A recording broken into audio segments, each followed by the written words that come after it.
Hello everyone, welcome to our study channel Super Classes. जैसा कि आपको पता है कि परसेंटेज से रिलेटेड हमने इसके पहले एक टॉपिक पढ़ा था जिसमें बेसिक रूल और बेसिक रूल से रिलेटेड बहुत सारे एग्जाम से में जो क्वेश्चन आते हैं उनको पढ़ा था। ठीक है, बहुत ही यूजफुल वीडियो थी जिसमें हमने बहुत सारे क्वेश्चन को कवर किया था। आज अब वीडियो को उसी वीडियो के तर्ज पर एक नए और क्वेश्चन जो एग्जाम में बार बार पूछे जाते हैं उनको कवर करेंगे।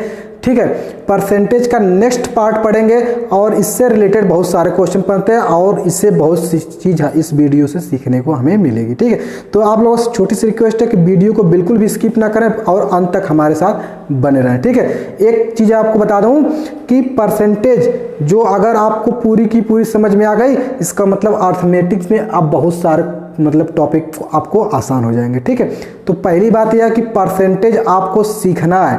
तो हमने बेसिक रूल पहले बताया है, अब आपको क्या करना है, परसेंटेज को बेसिक रूल को सीखना, फिर ट्रिक वगैरह जो भी छोटे मोटे शॉर्टकट मेथड है उसको सीख ले, फिर आगे आपको चीज़ें आसान हो जाएंगी। ठीक है, तो आज की इस वीडियो हम लोग प्रतिशत वृद्धि अथवा कमी पर पढ़ेंगे। ठीक है, प्रतिशत वृद्धि अथवा कमी। जैसे मान लीजिए कि कोई भी संख्या, हमने बताया था पिछली क्लास में अपने आप की कितनी प्रतिशत होती है, 100% होती है। ठीक है, अगर किसी संख्या में x% की वृद्धि अथवा x% की कमी कर दी जाए तो उस संख्या का नया मान क्या होगा। अब देखिए और आसान होने वाला है। यदि किसी संख्या में x% की वृद्धि या x% की कमी कर दी जाए तो संख्या का नया मान बराबर 100 ± x% होगा। ठीक है, अगर आप मेरी बात को ध्यान समझिएगा, अगर किसी संख्या में x% की वृद्धि करेंगे तो 100+ होगा, यानी कि परसेंटेज में जब भी ध्यान दीजिए लाभ कहे या वृद्धि कहे तो वहाँ पर प्लस रखना है, प्लस का सिंबल। और जब आपको हानि कहे या तो कमी कहे तो वहाँ पर जो इससे रिलेटेड कोई फार्मूला बनेगा तो उसमें आपको माइनस का चिन्ह ध्यान देना। अगर x% की वृद्धि होगी तो 100 + x हो जाएगा। ठीक है, 100 + x%, और अगर कमी कहेगा तो 100 - x%। ठीक है, अब इससे रिलेटेड बहुत सारे एग्जाम में क्वेश्चन बन जाते हैं जिसे आप अगर बेसिक से लगाएं तो हालांकि लग जाएगा, लेकिन बात यह है कि एग्जाम में हमें क्वेश्चनों को थोड़ा सा कम समय में हल करने का प्रयास करते हैं। ठीक है, तो आइए इस मेथड से बहुत सारे क्वेश्चन बन गए एग्जाम में जो बार बार पूछे जाते हैं, बहुत ही घुमाकर पूछे जाते हैं, उनको हल करने का एक छोटा सा तरीका निकालें। ठीक है, तो चलिए आपको दिखाता हूं कुछ क्वेश्चन इस टाइप पर हल कर लें ताकि कॉन्सेप्ट आपको अच्छा कवर हो जाए। ठीक है, छोटा सा है लेकिन बहुत खोटा है, ध्यान दीजिएगा। चलिए आपके स्क्रीन पर देखिए क्वेश्चन दिखाई दे रहा होगा। मनोज की मासिक आमदनी 19,500 रुपये है, उसकी आमदनी में 20% की वृद्धि हो जाए तो मनोज की नई आमदनी क्या होगी। ठीक है ना, ये बात हमसे पूछा है। अब मैं जो क्वेश्चन लिया वो सारे क्वेश्चन एग्जाम में पूछे हुए हैं, इसका मतलब इसी टाइप के क्वेश्चन बनाकर आपको छोटे बड़े एग्जाम में पूछे जाते हैं। ठीक है, तो मैं आपको समझाने के लिए जो ये उदाहरण ले रहा हूँ, ये सारे क्वेश्चन एग्जाम बेसिस, इसलिए मैंने क्वेश्चन को लिया ताकि साथ ही साथ आपके एग्जाम में कैसे क्वेश्चन आते हैं उसकी रूपरेखा भी आपको अच्छे से क्लियर हो जाए। तो देखिए हम लोग हल करेंगे तो मनोज क्या दिया था, पहले हम लोग छोटे से हल करेंगे। ठीक है, मनोज की मासिक आमदनी पहले देख लें क्या है। मनोज की मासिक आमदनी है 19,500 रुपये। ठीक है, अब इसमें वृद्धि हुई है कितने की, वृद्धि हुई है 20%। तो नई आमदनी हमसे पूछा है, यही तो मतलब हुआ, नई आमदनी बराबर क्वेश्चन मार्क। आपसे दिया मनोज की मासिक आमदनी, छोटा सा क्वेश्चन है इससे रिलेटेड, अभी आपको थोड़ा सा बड़ा बड़ा देखेंगे, शुरुआत है, फिर धीरे धीरे स्टेप बाय स्टेप एक एक सीढ़ी हम लोग आगे बढ़ते रहेंगे।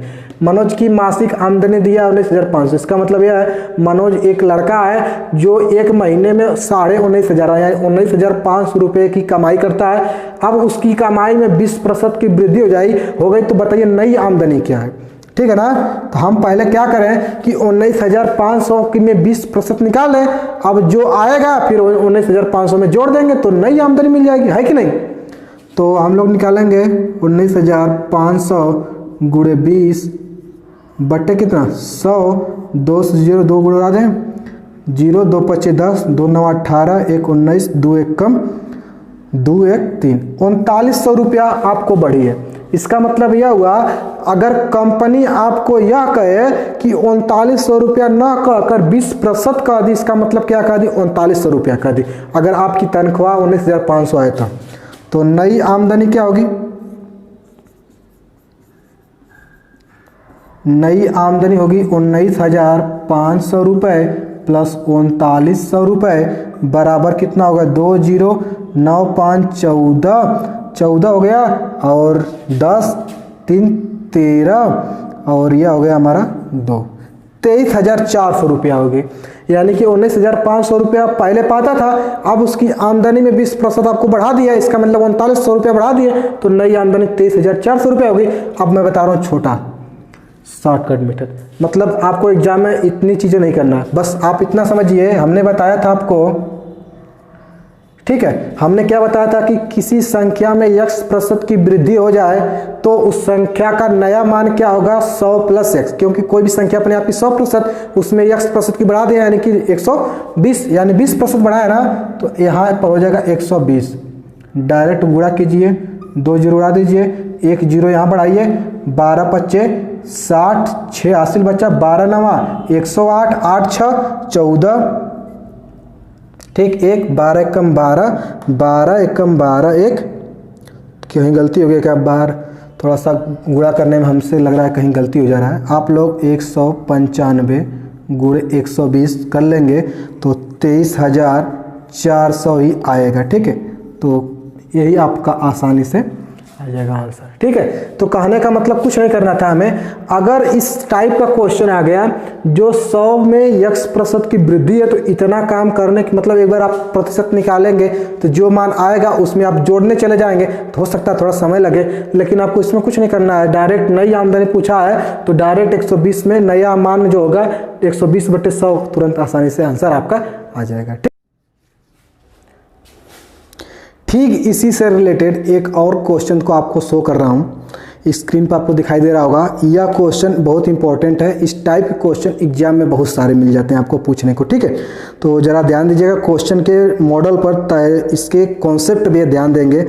क्या क्वेश्चन, दो संख्या एक तीसरी संख्या से क्रमशः 10% कम और 20% अधिक हो तो बताइए पहली संख्या दूसरी संख्या से कितने प्रतिशत कम है, और दूसरा प्रश्न है पहली संख्या दूसरी संख्या का कितना प्रतिशत कम। तो इस टाइप का जब सवाल आता है तो हम लोग बहुत ही आसानी से इस क्वेश्चन को पहले समझने का प्रयास करते हैं। इसमें तो सबसे ज़्यादा मतलब अच्छी बात है, बड़ी बात है कि क्वेश्चन को पढ़कर समझ लेना।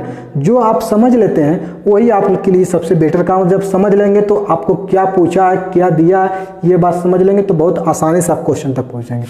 तो इस टाइप के क्वेश्चन में पहली बात यह है कि तीसरी संख्या के सापेक्ष पूछा है कि दो संख्या है, एक मान लीजिए पहली संख्या उस तीसरी संख्या से 10% कम है, और जो दूसरी संख्या दिया है वो तीसरी संख्या से 20% अधिक है। तो जब इस प्रकार से प्रश्न हमसे पूछ जाते हैं तो हम लोग इसमें करते हैं क्या है, उस तीसरी संख्या को 100 मानते हैं। अब 100 मानने से फायदा क्या होगा, 100 मानने से यह फायदा होगा कि जो कोई भी संख्या अपने आप की 100% होती है तो जो 10% है वह 10 होगा, वह 20% वह 20 होगा, ठीक है ना। इतना आसान हो जाएगा, अभी आपको समझ में आ जाएगा।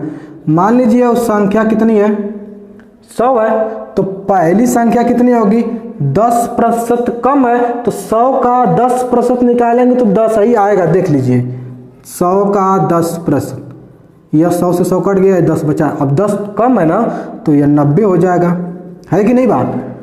अब देखिए दूसरी संख्या की बात कर ली जाए तो वह कह रहा है कि तीसरी संख्या से 20% अधिक है तो यह हो जाएगी सीधी सीधी बात 100 संख्या है, 20% अधिक हुई 120। जैसा कि हमने इसके पहले कॉन्सेप्ट बताया, कोई भी संख्या में 1% की वृद्धि करे या कमी करे 100 में वही जोड़ घटा लेते हैं, है कि नहीं। अब हमसे प्रश्न क्या पूछा है कि जो क्या प्रश्न पहला है, पहली संख्या दूसरी संख्या से कितने प्रतिशत कम है। तो पहली संख्या पूछा है कितनी कम है, दूसरी के सापेक्ष पूछा है, 100% लगाना है और आपको आंसर इसी से कैलकुलेट करना है। पहले वाला बेसिक वाला काम करेंगे हम। अब देखिए मैं क्या करूँगा, अब बताइए 90 जो है 120 से, सॉरी 120 पहली कितनी कम है, 90 है, दूसरी 120 है। तो बताइए 90 को कितना और मिल जाए कि 120 के बराबर हो जाए, यानी 90 जो 120 से कितना कम है, तो 30 कम है ना, 90 में 30 जोड़ेंगे तो 120 हो जाएगा, यानी कि 30 कम है। दूसरी संख्या कितनी है 20। अब 100%, 1 0 कट गया, 3 चौको 12, 4 से भाग करेंगे तो 25, यानी कि 25% आपको मिल जाएगा राइट आंसर। ठीक है, पहली संख्या दूसरी संख्या से कितना प्रतिशत कम है, तो 25% कम हो जाएगी। ठीक है, इस बात को जरा गौर फरमाइएगा। अब सेकेंड क्वेश्चन आपसे क्या पूछा है, जरा ध्यान देंगे। सेकेंड क्वेश्चन यह है कि पहली संख्या दूसरी संख्या का कितना प्रतिशत है। पहली संख्या दूसरी संख्या कितना प्रतिशत है, यानी फिर पहली का प्रतिशत निकालना है, दूसरी के सापेक्ष निकालना है, इसमें कुछ आपको और एक्स्ट्रा नहीं करना है। तो चलिए पहली संख्या कितनी है 90, दूसरी संख्या 120, गुणे कितना 100। ठीक है, अब यहाँ लगाएंगे कौन प्रतिशत, 1 0 से 1 0 कट गया, 3 3 9, 3 चौको 12, 4 से काटेंगे तो 25, 25 3 75। जाहिर सी बात है, जब पहली संख्या दूसरी से 25% कम है तो दूसरी संख्या पहली संख्या दूसरी संख्या कितना प्रतिशत होगी, 75% होगी। ठीक है, तो बहुत आसानी से हम लोग इस तरह कैलकुलेट कर सकते। एक चीज़ और आपको बता दूं कि यह जो क्वेश्चन दिया है इसमें सबसे बड़ी कलाकारी जानते हैं क्या, यह पता करना। तो इसमें आपको सबसे आसान तरीका बताता हूं कि जो संख्या से पूछे उस संख्या को 100 मानिए। ठीक है, फिर उसमें क्रमशः कहे तो 10% कम कहेगा तो 90 हो जाएगा, 10% अधिक कहेगा तो 110 हो जाएगा, 20% अधिक कहा तो 120 होगा। ठीक जैसा कि हमने बताया, फिर जो जो प्रश्न कहा उसी के अकॉर्डिंग मान रखते चले जाएंगे और आसानी से हमारा हल होता चला जाएगा। ठीक है, तो उम्मीद करता हूं कि इस टाइप से और क्वेश्चन बन सकते हैं। जैसे यह पूछ लिया जाए कि पहली संख्या दूसरी संख्या, सॉरी पहली संख्या तीसरी संख्या से कितना प्रतिशत कम है, तो क्या हो जाएगा 10 कम है ना, तो 10/100 यानी कि 10% कम है ना।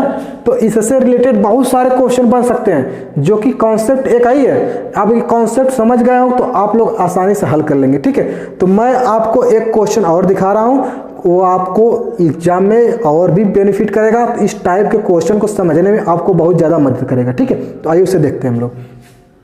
अगला क्वेश्चन देखिए क्या है, राजीव की आय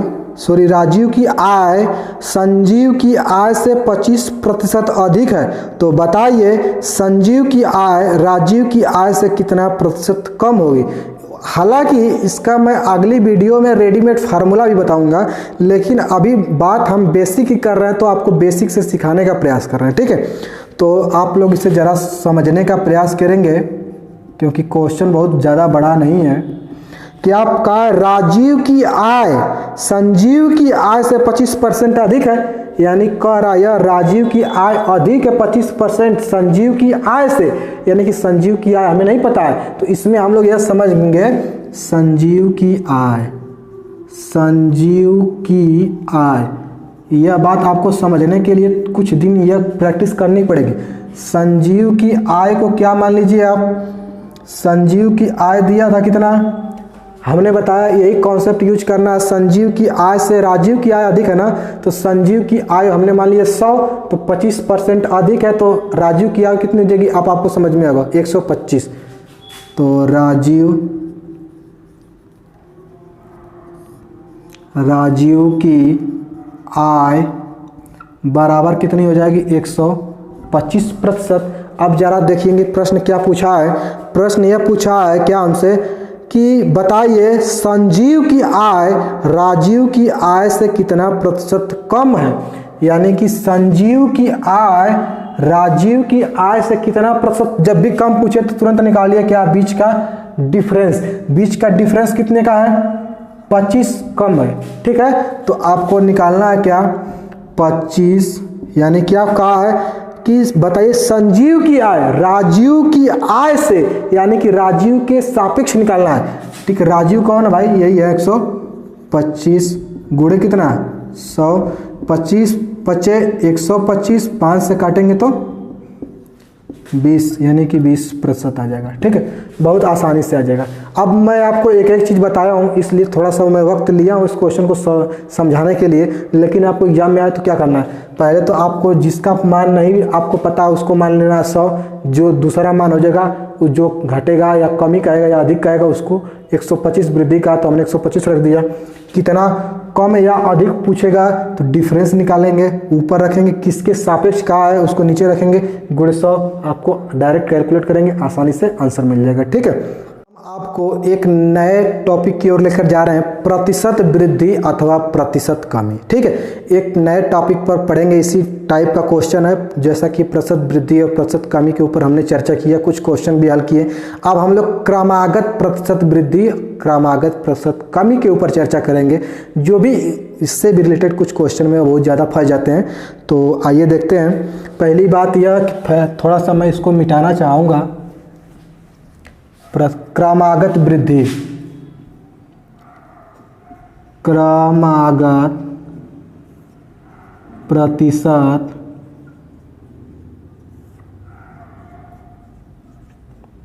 वृद्धि। ठीक, या कमी भी हो सकती है।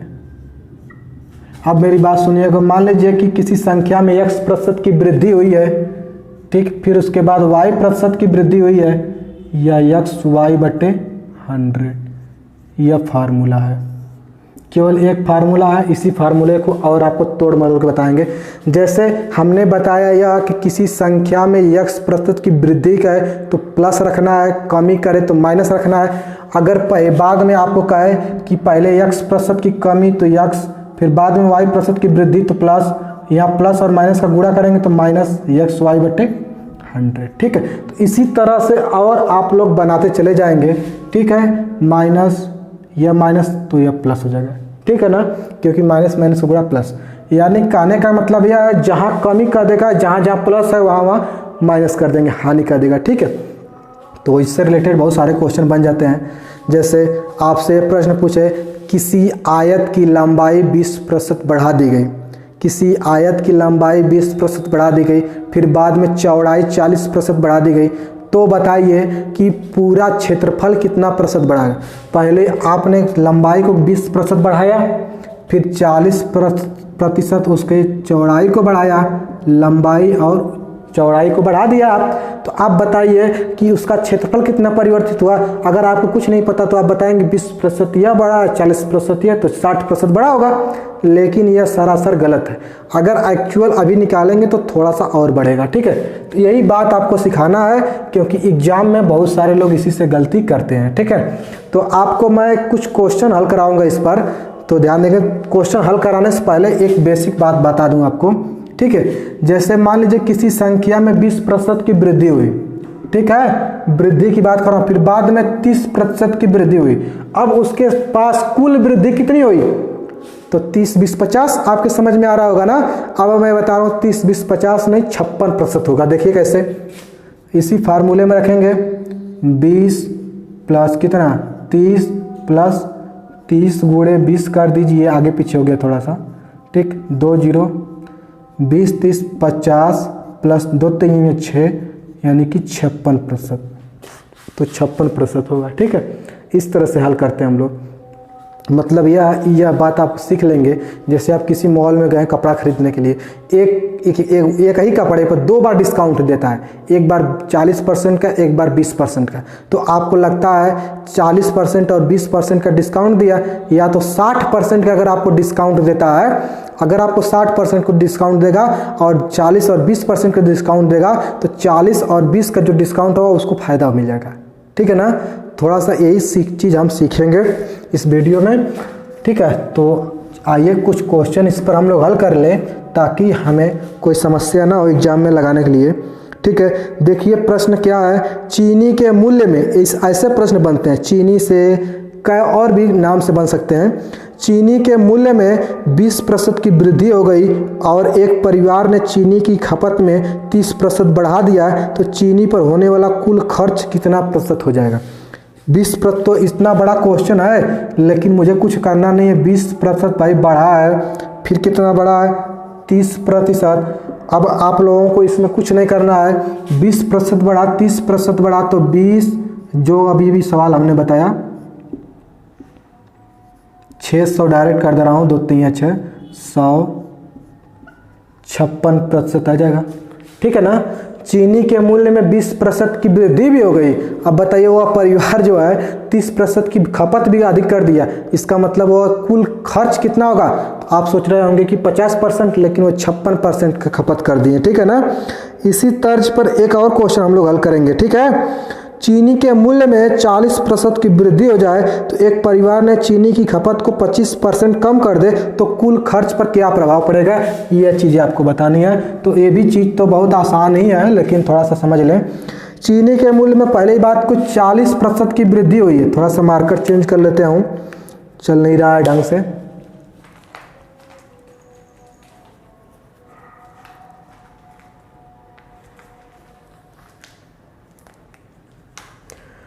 क्या प्रश्न दिया है।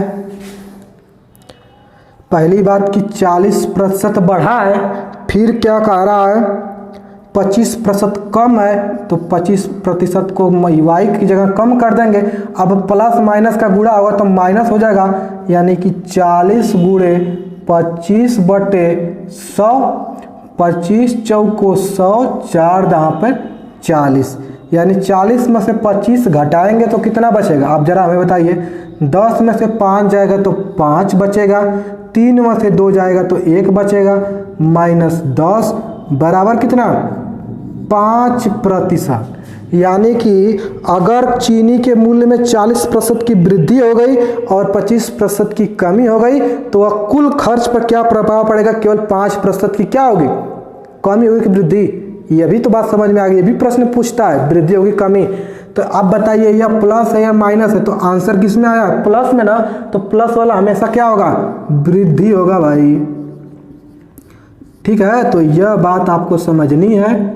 मेरी बात को ज़रा ध्यान समझिए। समझना है यह कि अगर वृद्धि का आएगा तो प्लस में रहेगा आंसर, कमी करेगा तो माइनस में रहेगा, और यहाँ जो प्लस में आएगा आंसर वो वृद्धि होगी, माइनस में आएगा तो कमी होगी। ठीक है, तो यह था हमारे कुछ क्वेश्चन।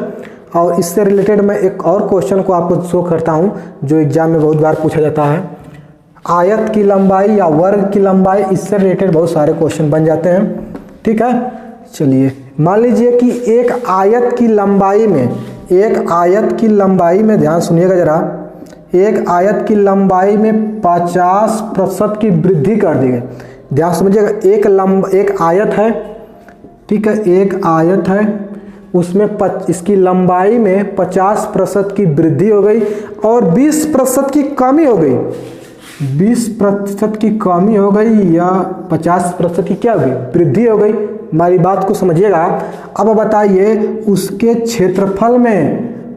क्षेत्रफल में क्या परिवर्तन होगा, घटेगा बढ़ेगा, कितना घटेगा कितना बढ़ेगा, यह बात। इसमें क्या करना है, सीधा वही कॉन्सेप्ट यूज करना है। 50% की वृद्धि है तो प्लस 50% की वृद्धि है तो यहाँ पर प्लस, फिर 20% की कमी है तो माइनस, फिर प्लस माइनस का गुणा माइनस, 50 गुणे 20 बटे कितना 100, 1 0 2 0 1 0 2 0। 50 में से 20 घटाएंगे तो 30 आएगा, 5 दूना के 10 आएगा, अब 30 में से 10 घटाएंगे तो 20 आएगा, जो कि 20 का चिन्ह प्लस होगा, तो 20% क्या हो जाएगी, वृद्धि हो जाएगी। ठीक है, इसका मतलब यह हुआ कि किसी आयत की लंबाई में 50% की वृद्धि 20% की कमी कर देंगे तो उसके क्षेत्रफल में 20% की क्या होगी, वृद्धि होगी। ठीक है ना, तो इसी से रिलेटेड और भी क्वेश्चन बन जाते हैं। तो आप लोगों को समझ में आ रहा होगा कि 50% की वृद्धि 20% कमी तो 30% क्या होगा, वृद्धि होगा। ऐसी कोई बात नहीं है, 20% होगा एक्चुअल में। ठीक है ना, तो ये सारा कॉन्सेप्ट आपको सीखना था परसेंटेज में। और मैं बता दूं परसेंटेज में कुछ और भी टॉपिक छूटे हैं, चूंकि वीडियो थोड़ी सी लंबी हो जा रही है, इसलिए मैं आज की क्लास को यहीं पर क्लोज कर रहा हूं। फिर नेक्स्ट वीडियो में परसेंटेज के और भी क्वेश्चन जो एग्जाम में ज़्यादा बार पूछे जाते हैं उनको कवर करेंगे। ठीक है, तो वीडियो को लाइक और शेयर कर दीजिए और चैनल पर बने रहिए, क्योंकि इसी तरह की और नेक्स्ट वीडियो आपको मिलती रहेगी। धन्यवाद।